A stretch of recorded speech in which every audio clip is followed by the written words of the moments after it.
What's up, ladies and gentlemen? Welcome back to another edition of Inside the Box with CJT Creations. This is episode 12 on the quest to 100 episodes. And I have another great guest this week, none other than Chloe Pacheco. How are you doing today? What is up? I'm doing good. It was like a nice hot sunny day, and you know what I did? Didn't go outside. So I was outside a little bit today. It was raining this morning, and that was not fun. But it's turned into a nice day. Absolutely. Especially the last couple of days has been hot, like 86. Humid, yeah. Yeah. But at night it's been getting like pretty cold, so it's kind of like a good balance. This kind of summer's coming. It's coming real fast. So we'll see if we get to enjoy it a little bit. Yeah, I don't like the humidity, but to each their own. So everyone wants to know, how did we meet? How do I know you? How do you know me? Like, what's the story? So I've known you for a while, and it's actually really funny how I kind of today I kind of feel like I really came to terms with how long I've known you, because Bean actually sent me a message and it was, this just came up on my Snapchat story, and it was a picture of me, him, and Ian at a party 2 years ago. And I'll put it up and show you. We look like literal babies, but I mean, I definitely have known you like longer than that, because I think that's when Ian was like rooming with you. So. Oh yeah, so that was like 2018. Yeah. I would say, yeah. Well, we definitely met in 2017. Yeah, 2017. Yeah. Fall of 2017 is when we first met. And then after that, we kind of just started. Oh, I think I remember that party. Yeah. We were there. That was crazy. That was a crazy night. We met, so I guess we officially met in class. Right. You annoyed the hell out of me. You were just such the jokester, and I'll never forget the day that you passed our professor a note that says, "Will you go on a date with me, yes or yes?" And she didn't say yes or no. She was like, "Charles, I'm married." And you're like, "But did you say no, though?" She didn't, so... And we had her in editing as well, so if Mariah, you hear this. Yo, Mariah, what's good? Yo, Mariah was awesome. Yeah. I loved her. She was great. I ran into her a couple times at when I used to work at Kilwin. She came in with her husband. I was like, is this the guy that you were not trying to say, like, come on, I could take care of these kids? Oh.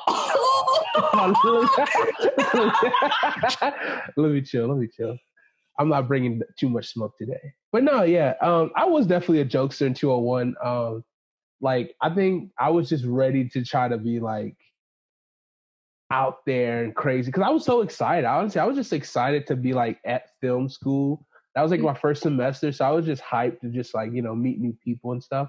And of course, I was like very extra. But it was a long day, because I had 200 like from like 12 to like 3, and then I had that 12 to like 3:45 or something like that, 12:30 to 3:45, and then I had like a little bit of break before the class at 6 or 6:30. Can't remember. Or 6, I think it was 6 to 9 something. Yeah, those opening classes, like that's when you take like the most credits, I feel like, in your semesters, because you're just trying to get all the prerequisites just done at like one point.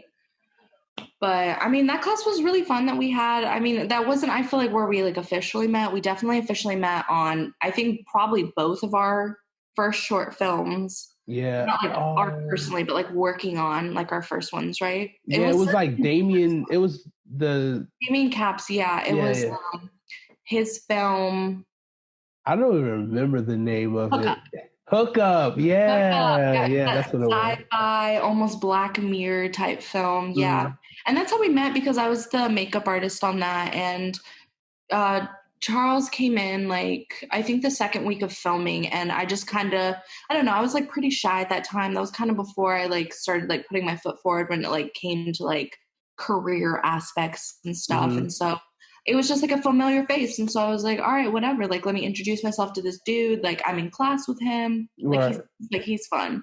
So I just walked right up to you, and the rest is history. Like we just, Yeah. I don't know, just really expanded. We started working on more things together. We started working like with each other on our own things. And Mr. Postman was like the next one from that. Like, cause I think I met Noah. How I got onto Hookup was I was literally going to the like I was coming from the gym and I saw the truck and I was like, oh, I wonder if what they're filming. So I like, well, I met Noah and Hadley for the first time, and I was like, oh hey, like, oh, do you guys need help? And he's like, yeah, and I was like, sweet. Like I was like, yo, I'm gonna work on a senior project. Like I thought that was like the coolest thing ever. I learned so much just from that first production. And no, then genuinely, like everything I've worked on, even if it was a complete shit show, like I've learned so much. yeah, And you know what? You've been there right with me. Almost every like film, student film, like we were on the same films together pretty yeah, much. and we just kept growing and learning, and like our roles kind of grew like more and more each time. I remember actually I got this notification maybe like a month ago when we helped on JT his directing project. I wasn't there. I was hospitalized during that time. What? Oh, okay. Oh Yeah. yeah, okay. Yeah, I just got that like notification and I was like, whoa, I like that was like one of those like things that like I forgot that I did. But like I think I was like I think I was the gaffer. Like I got the title of gaffer. I remember everyone was like, Charles killed it. And I was like, that's what's up. I was like nervous because people were looking to like, and then I think Kat, she was DPing that first time. So like she was like asking me, I'm like, like, you know, but we figured it out together. But it was like it was like exciting, it was nerve-wracking, but it was like really cool. And I think that was definitely like I was like that first moment I'm like, oh, like I finally got like a big boy title, like instead of just being like a grip or a PA or something like that. No, honestly, it's so liberating the moment like you actually get to be like the head of something, right. Especially when it comes to like student films and stuff, is because it's like it's still a learning process for everyone just as much as it is for you. So it's like it's good experience, you know, genuinely. And I would never change it like for the world, like having worked on like all those things. Like, oh yeah, I definitely remember like while I was like in school, like my parents kind of had a little bit of an issue that I was dedicating more time to working on film sets than I was my schoolwork, because my grades were not the best. I actually failed a few classes, and you know what? I'm man enough to say that because I spent too much time working on films and I neglected so much of my schoolwork. But you know what? Who's got a career, who works in their career field now? And yeah, it worked out. Like it's one of those things to where we're in a profession to where, you know, experience is key. And no, it 100% is, and the connections you make and the people you meet as well. Exactly. It truly, the more extensive resume you have while in school, like it's a lot easier to like find something rather than just being like fresh out of like college and like not really having worked on much except for maybe like one or two things we were forced to do in class, right. You know, and really branching out. Like it's the easiest way to really get into film. Exactly. Like honestly, I know so many people who never like did any projects and then they're like they graduate and they're like, oh, so what do I do now? It's like I do, you know, exactly. Yeah. And like what is your like niche within film? You know, it's like you have to discover yourself, because a lot of the times, like I know for me, like I'm solidified in what I want to do. I want to work in costumes, and so that's where I work. And so it's a lot easier to climb the ladder in a department that I'm starting right now, already investing time in, so that it's easier to know what you want to do and how to like grow and climb when you know what exactly it is.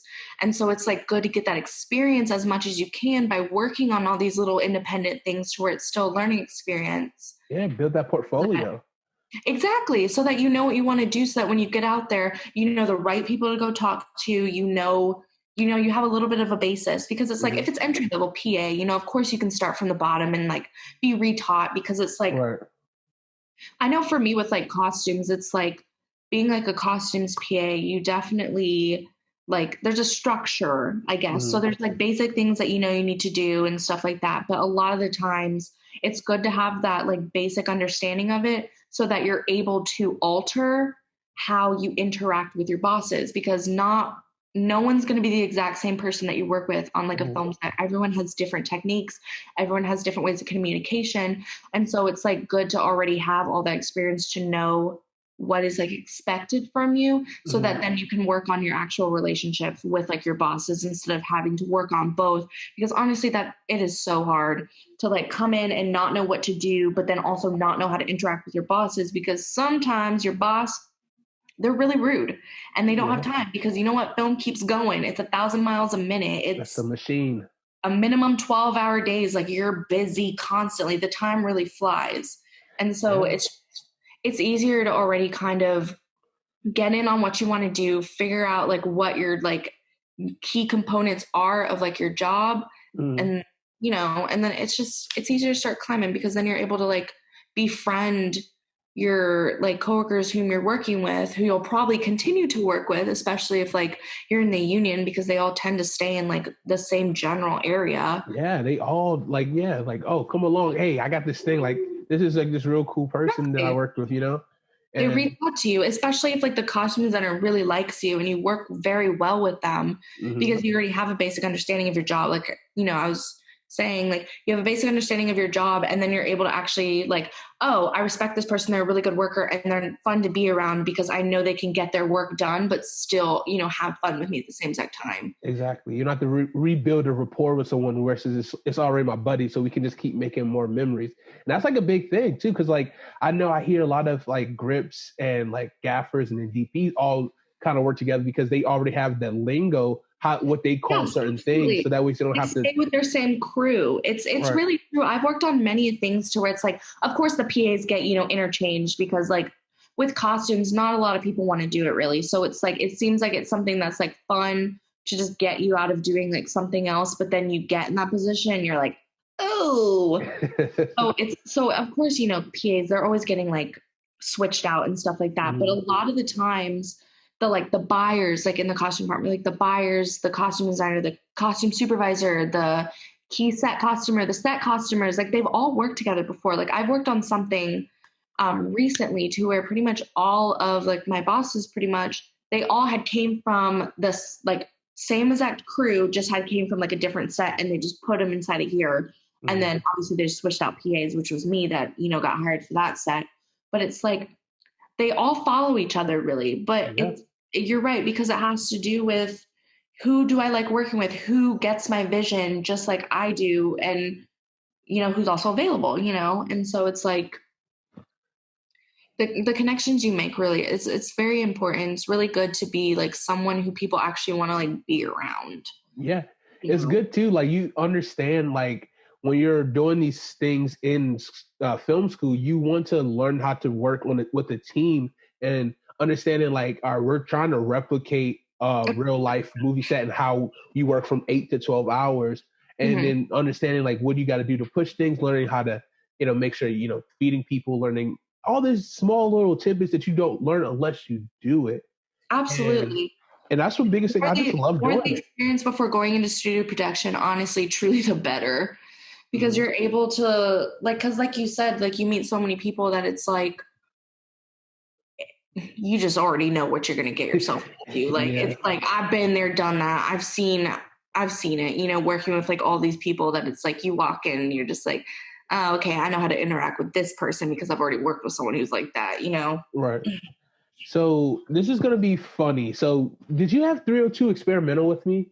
With I did not take that. I know who okay. you're talking about. Yeah, I did not take that. Okay. So I had to I'm gonna all right, so this teacher I did not like taking the class, right? Yes, I know who you're talking about. So but now that I'm like done with school, the words that she told me have ring so true, and I respect her so much right now. So she was telling me that because like she was, I think I liked, all right, so I liked the concept of her class, but I just didn't like how she executed it. And Hmm. so of course a lot of the projects she wants real life problem solving, like it was like it pushes you to your limit, and which I like experimental because you're doing the thing by yourself, and you have to work to do a lot of different things, but you also got to work with other people to which is always the hardest thing when you work with multiple people. And a lot of experimental artists like to work alone. No, and that's what's hard about experimenting, like experimental films, is that it's like not everyone's going to be on the same exact page with your vision, Right. because that's not what I'm really dealing with right now. But right now I am currently working on my own experimental film, and it's like in the past I'm so used to just being completely by myself, like doing everything by myself, and then occasionally having friends come in and we're discussing, and then we bounce off of each other. And then because the experimental film that I made that did the festival run, you had a few shots inside of there that you had set up and you filmed for me. And so it's it's nice to have those things, but it still be completely your project and everything ran by you. But it's so much harder when you have a group of people coming together, because right now on the experimental that I'm currently making, it's just me, and then one of my friends is cam opping for me, Kyle. Okay. And honestly, I was very taken back when I had a meeting with him actually about it, and he was like, what do you expect from me? What are my boundaries in terms of your film? I know. And I was just like, what? Yeah. I'm not used to that. Normally when it comes to making experimental, because it's so subjective, it's so loose and can be whatever you want it to be, because obviously you're experimenting, you're coming up with different ideas and stuff, that it's everyone has an idea and everyone wants an idea inside of there, even if it's not what you want. And so it's just it's so nice working with people who respect what's happening, and who are just well, what are the boundaries? Because I know this is your film and I know it's your creative vision and I want to help you, but I also don't want to overstep and make you feel like it's no longer your film anymore. Right. Especially, and I feel that was the most mature thing that could have happened with this, because especially coming from film school, a lot of the time, everyone has ambitions, everyone has a lot of ideas, and everyone wants to have their name on something that they've helped create, and they want to have definitely their thumbprint left within it, I guess. Right. And so it's being in film school, it's it's kind of hard when it comes to experimentals to work with others, because it's the lack of working with others. Because especially the film school that we went to, it was very film theory based. So we had a lot of writing intense classes, and it's being in these production courses. Yes, we had to work in groups, but it wasn't high stakes. It wasn't, this one person is going to be the one to completely do the visuals. No, it was work with your team and everyone put input in. Right. Majority of the time, that ain't how film works. It's a line. It's not, the intense, I know there's a term for it. It's called the line production, to where it's it's sent down the line. Right. But it's really, you have someone who's in charge. There's one person in charge of that department, and then everyone else follows suit. The vision's already created, and then they have the various workers who aren't necessarily lower than the person at the top, but they're just the ones who help place that vision. They put it into practice. Right. Exactly. And so in film school, they kind of gave you, well, maybe where we went, they kind of gave us the idea of, it's a group thing. Everyone put in some input. Everyone do this, everyone do that. And it's it ain't how it works. Right. So a lesser degree to a smaller scale, but when you're talking big scale, Hollywood definitely is not that. No, definitely not. Because definitely in independent films, of course, because it's a lot more loose, the budget isn't as big. You don't have a big studio head kind of coming at you, trying to tell you what to do and stuff. That it's it's just a lot different working in the independent scene than it is studio productions. Yeah. Because with studio productions, there's politics, there's higher ups who aren't even in the same exact state where you're filming, people flying in and out, people with money, Big time and on film, a lot of it, it's it's self-produced, it's truly self-made, and so it's of course then it's a lot easier to have more input put in, and more creativity, I guess. But when it comes to studio productions, it's nope, you're not doing that. Nope. So the teacher, Shannon. I'm so sorry. You're so right. We're on that. No, you're fine. So the advice that she gave us, because like, I mean, I like the class because it was very practical and you learn a lot, but she was like, when she was, because I think we had this class when she literally just sat down and just literally just like, she was not like berating everyone, but like she would be like, yo, what do you like, what is your goal like in 5 years? What do you see yourself in 10 years? Like she's like really like being real with us. And I'm just like, like I want to do this. Yeah. So how are you going to do that? What is your schedule going to be like? How are you going to schedule getting work done? Because look, when you're in school, you're in a pressure cooker to where you are forced to get things done and you have to do it.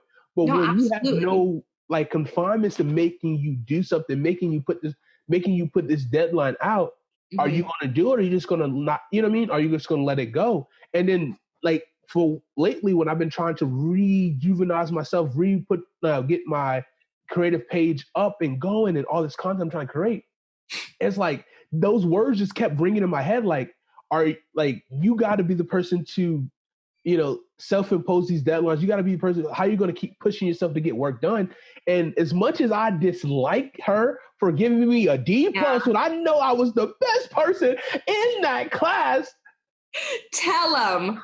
But you know what? She lit the fire under your ass. That's what she did. She did, and I'm very thankful because she taught a lot of real life stuff for being an artist and to getting shit done. And I fuck with Shannon for that. That's it. But after that, yeah. Yeah.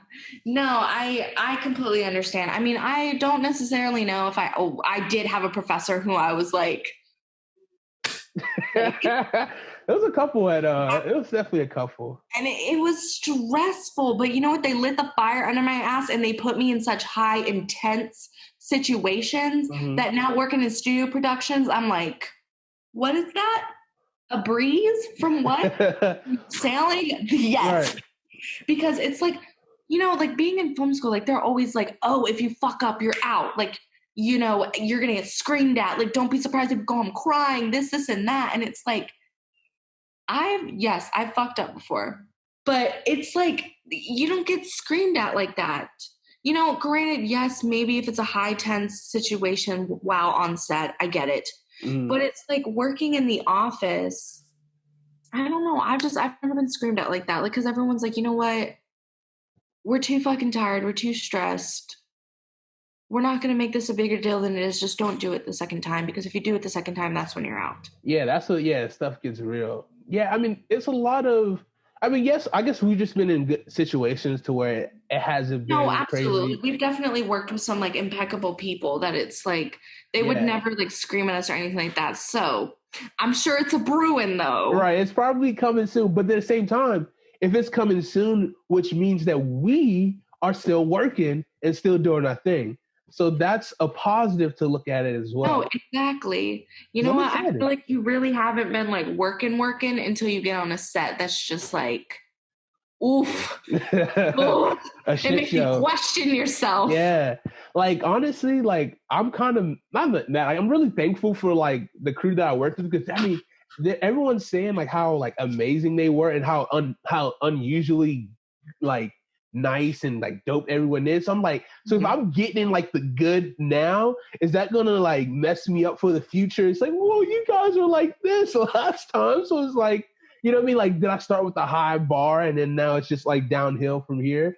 Like, no, if it's starting off as a high bar, like it probably is gonna stay a high bar. Like, oh yeah, for sure. You got this. I'm excited. Like, I'm just ready for this, like, craziness to go away because I was so close of moving to Charlotte to work on another project, and I was so ready for it. Like, it was like 9 months of work too. Like, it would have been from like March to December.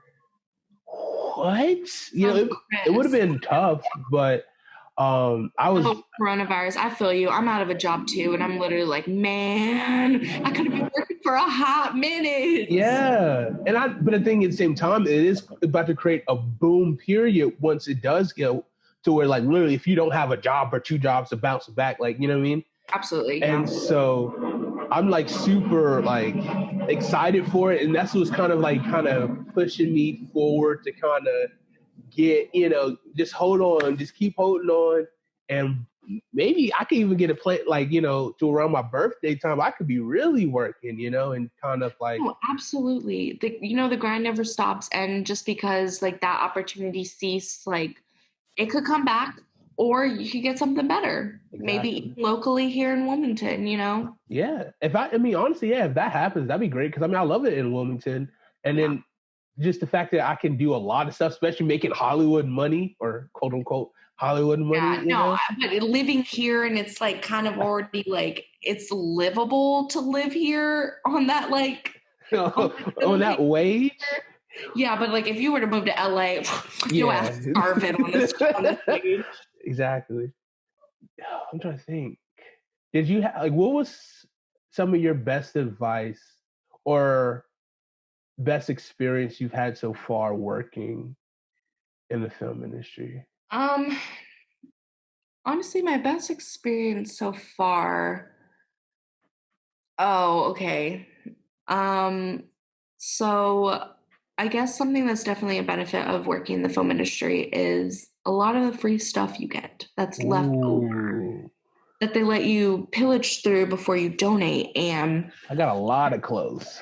Yes, and I work in costumes, so I have a lot of clothes as well. And I actually recently, when I went to Charlotte, I was up there for maybe 2.5 weeks, almost 3. And this was in December time, so it was around Christmas.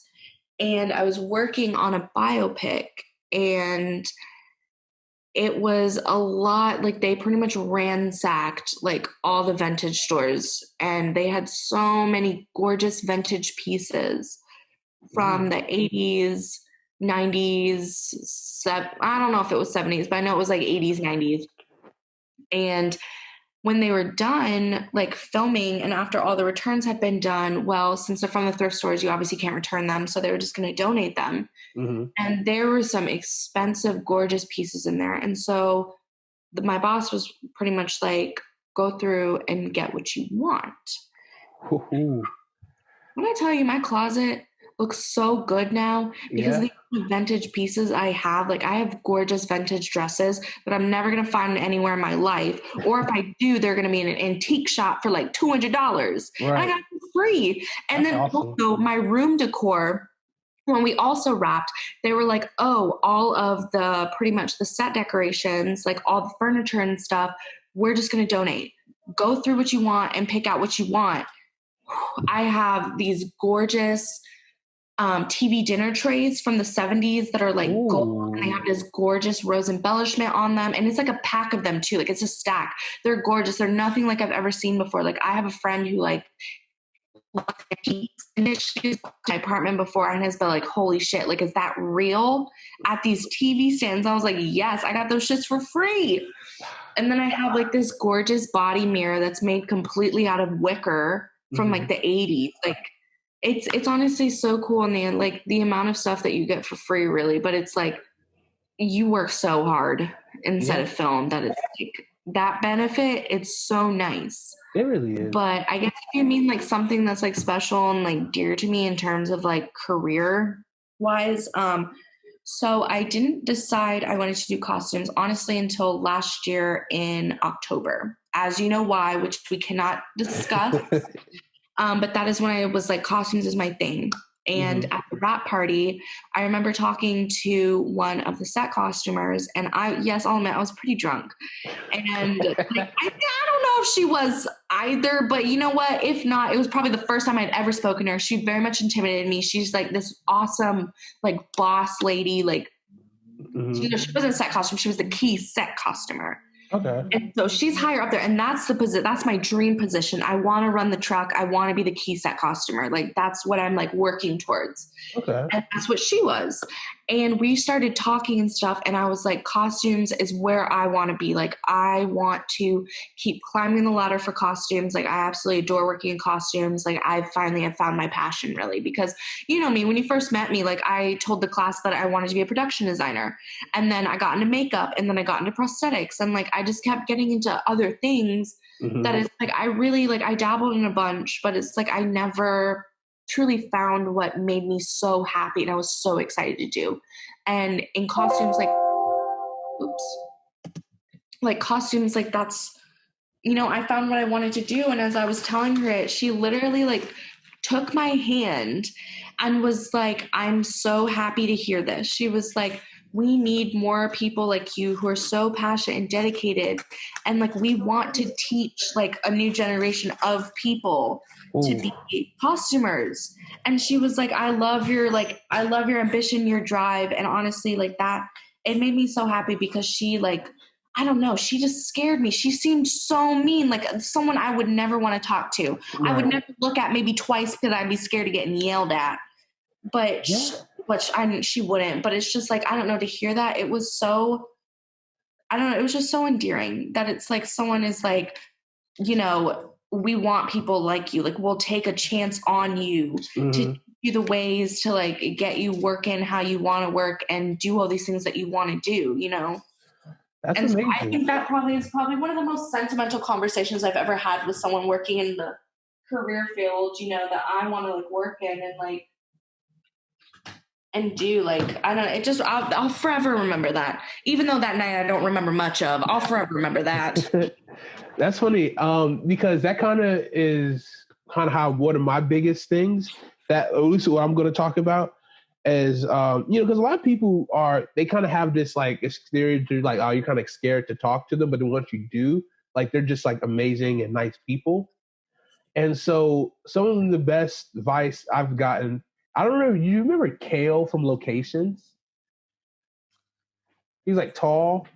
Yes. So it was a Friday, it was like one of the first weeks I was doing paychecks. And I was actually going on to set, and they was inside the set that was like a hospital. Yes. And I was like, oh, so I just go in. Like, I was kind of nervous to like go in there because it was just like, I don't want to be like, I just didn't want to be that person who like, what are you doing here? Like, you know what I mean? Like get brain for stuff like that. Mm-hmm. But then Kale just says one of the greatest words I've ever said is he said to me, don't be scared. You're a G. And I'm like, oh, that hit my soul. Like, so like that kind of is like one of the biggest things. Like, you can't be scared of the situation. Like, you're a G, like believe in yourself. And like, if something happens, you'll deal with it, but you just can't be afraid to be in that situation, No, absolutely. It's like, you're here, you're doing this, like you're putting yourself out there. Like, you need to remember like why you're here and why you've been kept here. Exactly. Because that was something that I had discussed with her, is that I was like, this entire time I make myself, anxious. I'm my worst critic. And so the entire time I just, in my mind, was like, they don't like me. And I told her that too. I was like, I've always been worried that like y'all actually really didn't like me, and she goes, no, you obviously were liked if you were kept around. Like, you would have been replaced if we did not like you. Well, she didn't really say it like that, but it's like, that's the gist of it. Like, yeah, because that's kind of how I got my position, is that someone was in it. And yeah, I remember it was a girl who just got it. Yeah. They never called them back. And so it's like then I was like placed in. And so it's like, another body can take your spot, especially if it's a PA. Mm-hmm. Like, they're not going to keep you around for that long if they actually truly don't like you. Very true. So that's awesome.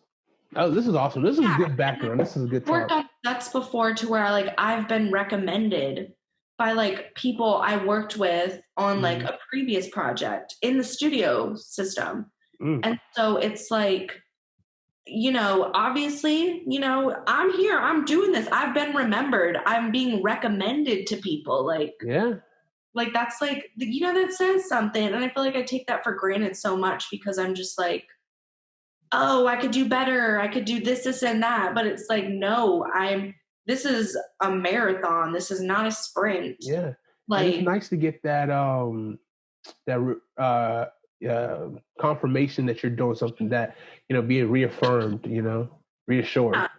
Absolutely. Even if they're not directly telling you, validating you, it's like, you're still here. Like, if they didn't like you, you wouldn't still be here. Like, that's always something to remember. Like, yeah, that's really good advice. So, all right. So moving on, that was a good talk. That's like, I would say that was probably the most inspirational, like, beginning to my podcast yet. Like, this is like, I'm going to call this like, this is soul food, because you need this. It's good for no, the soul. I feel, and it's like, it's good to also talk to someone who's like in the same boat as me, who's like done these things. And like, Right. you and I, we worked on this one of the same studio productions, so like, we know how these people like are interacting, and we're also coming from like the entry level Right. positions as well. So like, we have similar insecurities, we have similar accomplishments, and so like, it's so endearing to like be like able to like discuss this. Right. So It is, for sure. So I feel you. It's definitely, my soul feels fed. Oh, yes. Full. Muy bien. So It's Cinco de Mayo. it is Cinco de Mayo. Yeah. Oh, I don't even know what that was. So what, transitioning into the next awesome segment is music of the week. What have you been listening to this week? What has been your vibe? What has been, what have you been feeling? Let me pull it up. So who I've really been feeling, and it was just recently released on,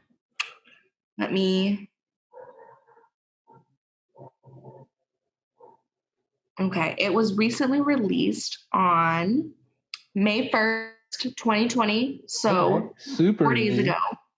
It is the album Probable Cause 2 by Sheem OG.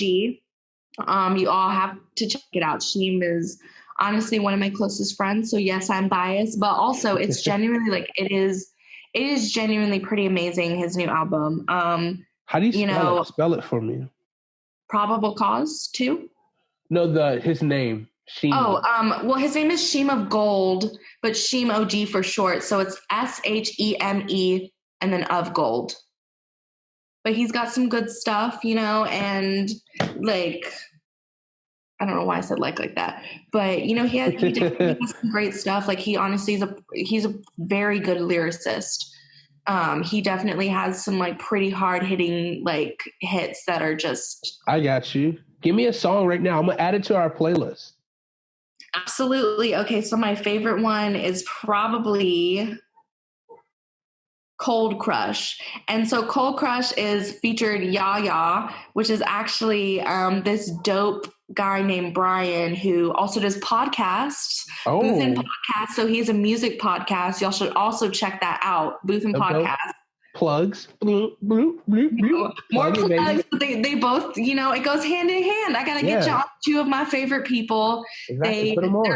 They're both very talented. Both great lyricists, both can really, throw down them bars. They really can. I've never heard Brian live before, but I definitely have heard Sheem live before a few times.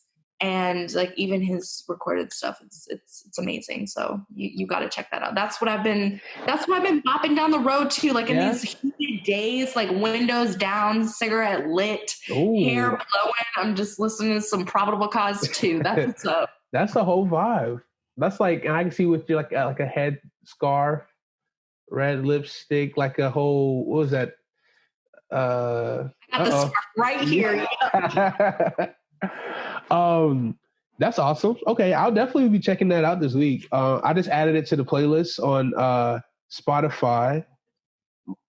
You can check out all the music songs of the week. The Spotify playlist is called Songs of the Week by CJT Creations. Definitely go ahead and check it out.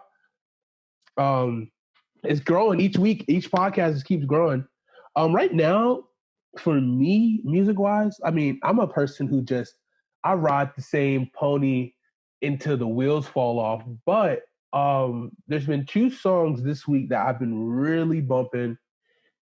One being The Baby Rockstar featuring Roddy Ricch, which has just been a straight bop, I've been pretty mainstream this week. And then Starlight by The Weeknd.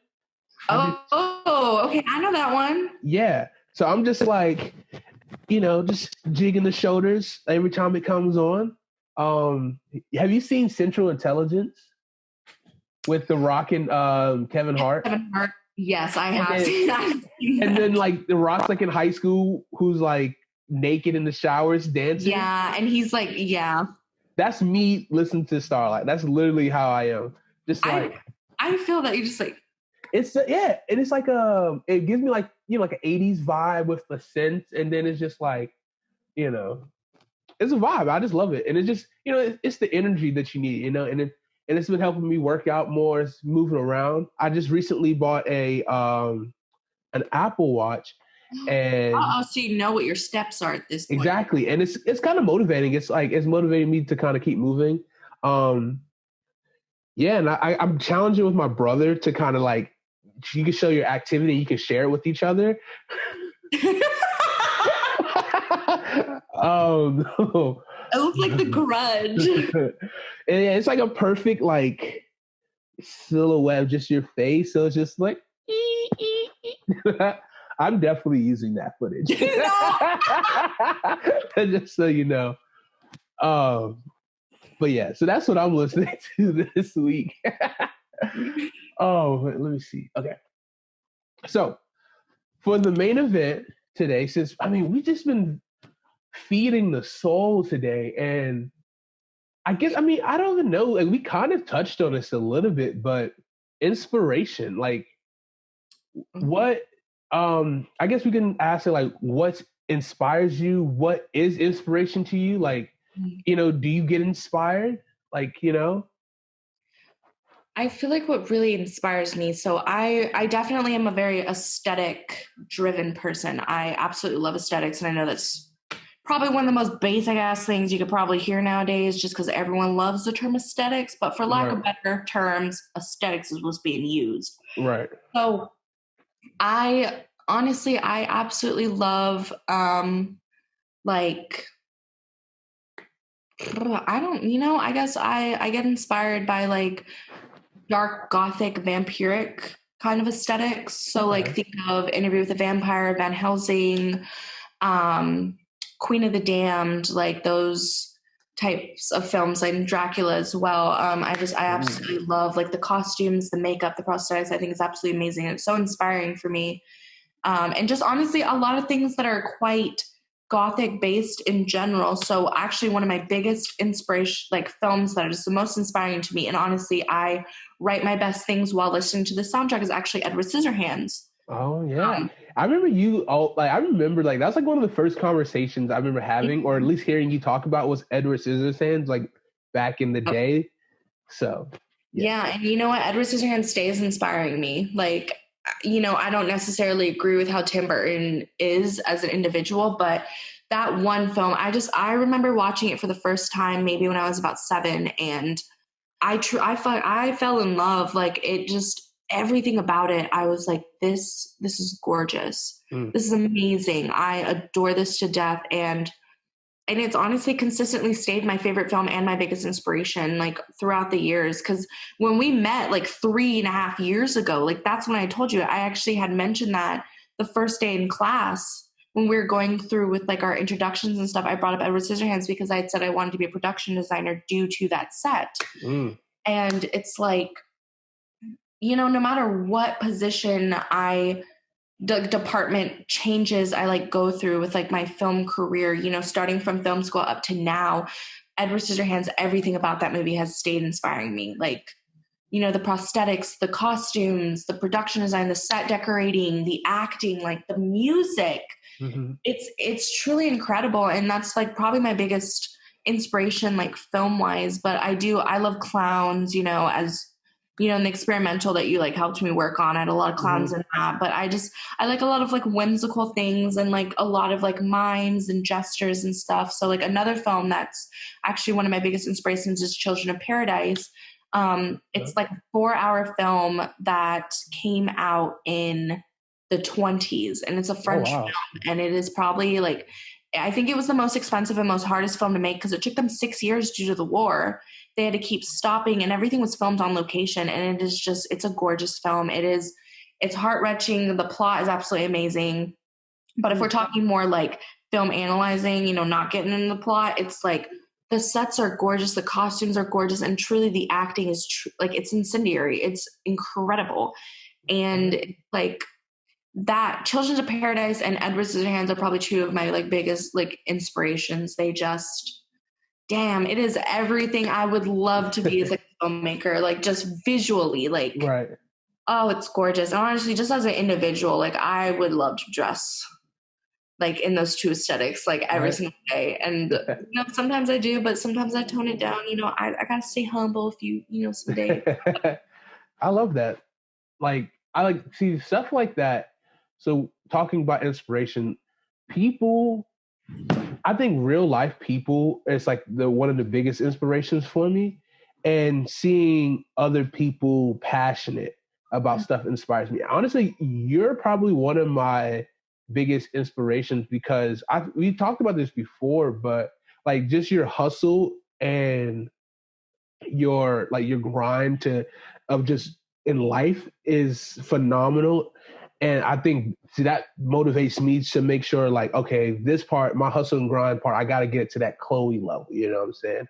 And then thank you. I try, man. Like yeah, and that's I respect the hell out of your grind and your hustle as well. Like you've scratched my back just as much as I've scratched yours. Like we truly have like a great like friendship and also like work.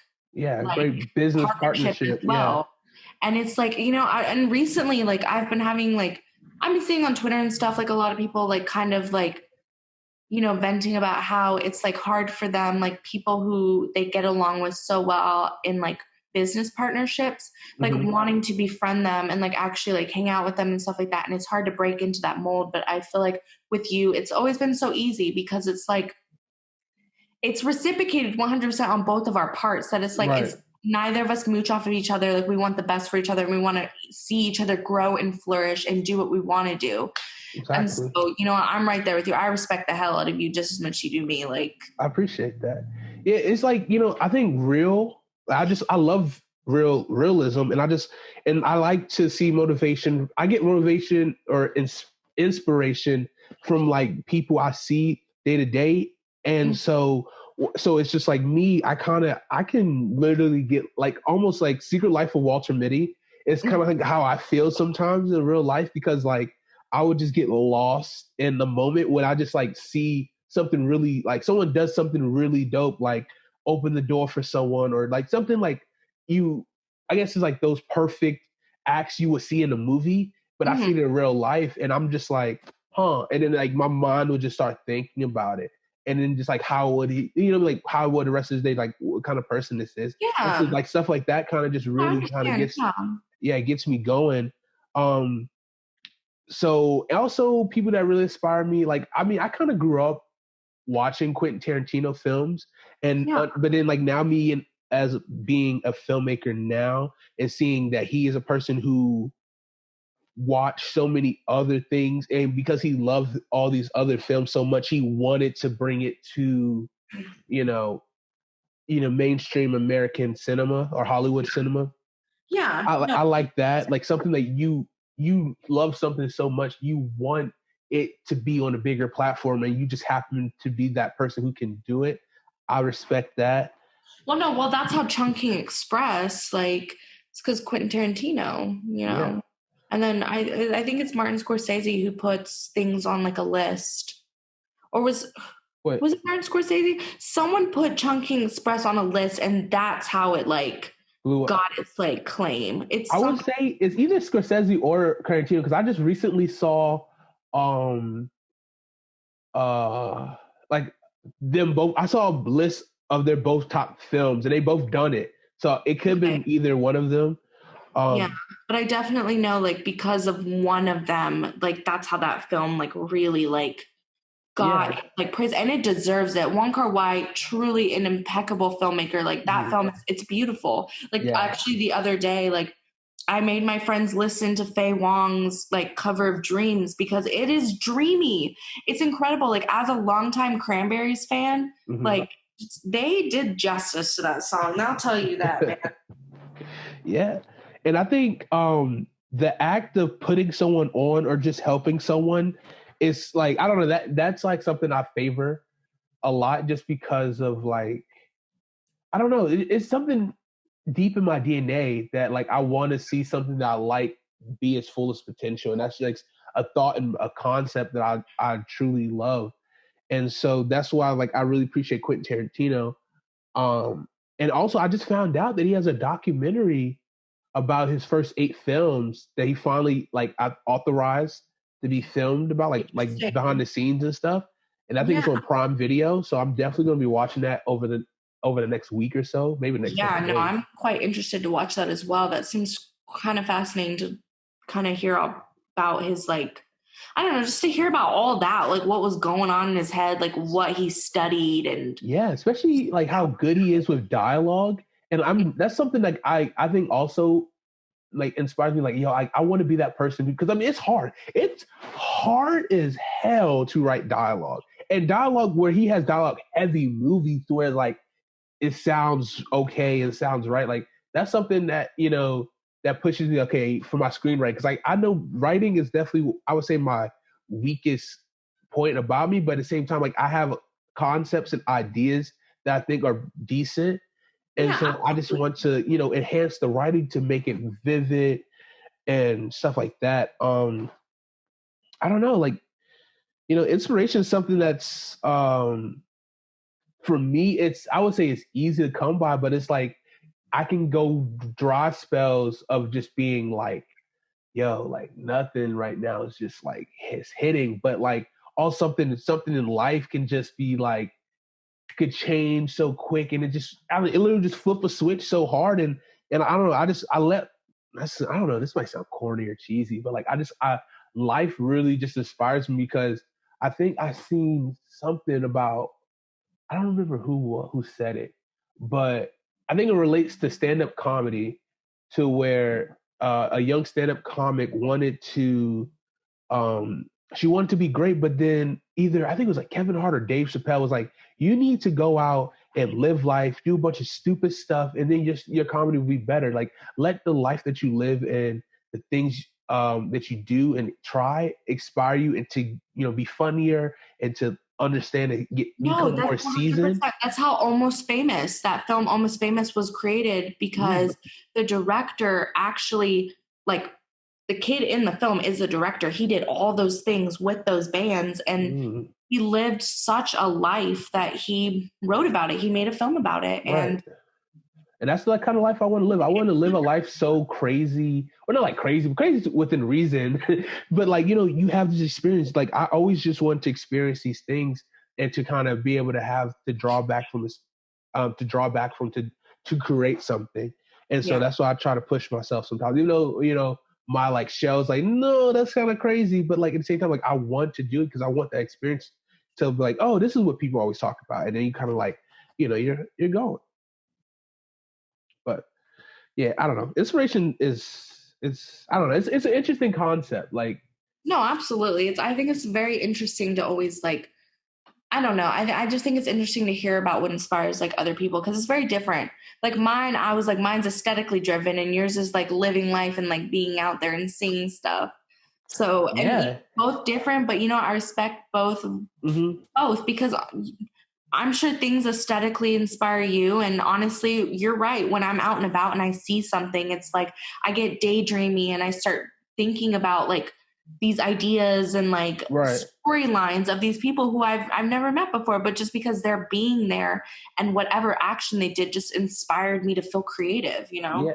See, yeah, honestly, when I see you are like into these like different aesthetics, it's like that's something, honestly, because I think dating back to when we first met again, like you when I think we talked about like when you go to film school, everyone kind of wants to do the same thing, but then when you see here someone else wants to do something else, like you was into costumes and production design, then I was like, whoa, like production, like that's something I never thought about. Like I don't think about aesthetics of the room. Is it modern? Is it, if what the Yeah. feel and look of this is? And then so when you kind of just like hearing stuff that you're really into, it's like, whoa, you know what I mean? It opens my mind because, like, you know, I won't say I'm closed-minded, but there's certain things in the world I'm technically closed-minded too because I don't know about it. And as soon as I hear and learn about it, it's like, whoa, it opens up that part of my brain that I never knew I had. So then it's like, oh, like I got all this room to think and like be creative more with because like absolutely, right. absolutely. So that's dope though. I mean, that's like I don't know. It's really dope because like your style is just like it's like dang. It's like what is how can I explain? It's like stepping in time, and then you're just like, but it's like now it's like if you walk outside a dinosaurs outside and you're like what are you doing here? But it's like but I kind of digging this kind of vibe if that makes sense. Like think of like Meet the Robinsons. You remember that? Yeah. Big head and little arms. But